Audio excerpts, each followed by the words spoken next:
Good morning, everyone. I'm Bert Bingham. I'm from Claylite Aggregates Limited.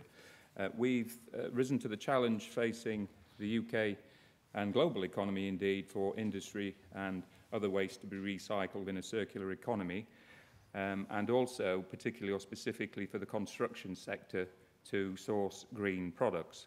That's driven increasingly by legislation and corporate social responsibility.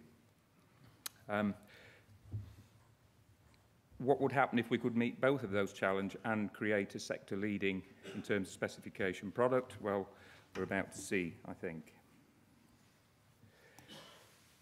We, through a 3-year, £1 million research and development or collaborative R&D project with partners Imperial College and Lang O'Rourke, and supported by the Technology Strategy Board, have produced from 98% waste, which is diverted from landfill.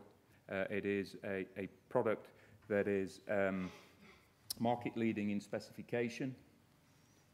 We can use or incorporate hazardous waste as well, so the material is transformed into a new material as determined by Imperial College Limited, Imperial College London.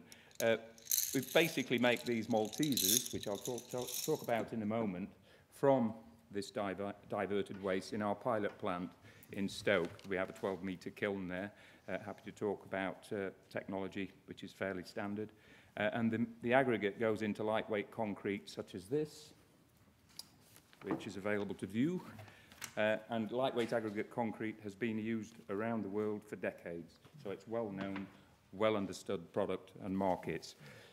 Our specification, however, is market leading, as I said, in terms of water absorption. The holy grail of concrete technologies for decades has been low water absorption, and we're there. We also, within our process, manufacture at 400 degrees lower than is the norm. So we're more or less just using a dryer, which is, again, fantastic for reducing carbon footprint.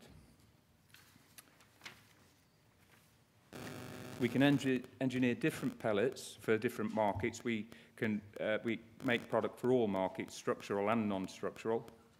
So block market or high-rise buildings in London, where material's been going as more and more skyscrapers go up, they use lightweight aggregate. And our interesting Maltesers have very exciting thermal and acoustic insulation properties. It's a very sustainable and versatile material. The team is Mike Evans, who's the inventor. He's not here today, but Mike's got considerable expertise in materials science and had his own group of companies and UCAS accredited laboratories. Myself, who've been the project manager and involved in lightweight aggregate for some nearly 20 years, and Mike Eberlin, who has a stellar CV from running construction material businesses for multinationals and also innovative startups. I'll talk more about Mike to those interested parties. He is here today. In terms of the project risk and mitigation, we've already got an international patent filed.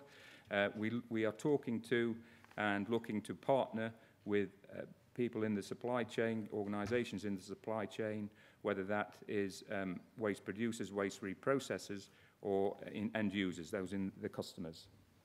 And looking at long-term markets, we take waste which attract gate fees, which of course impacts the business model.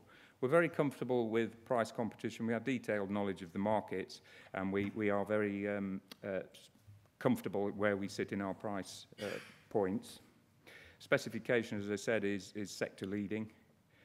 We're doing further work for compliance and accreditation through our customers and partners in terms of testing the product in use.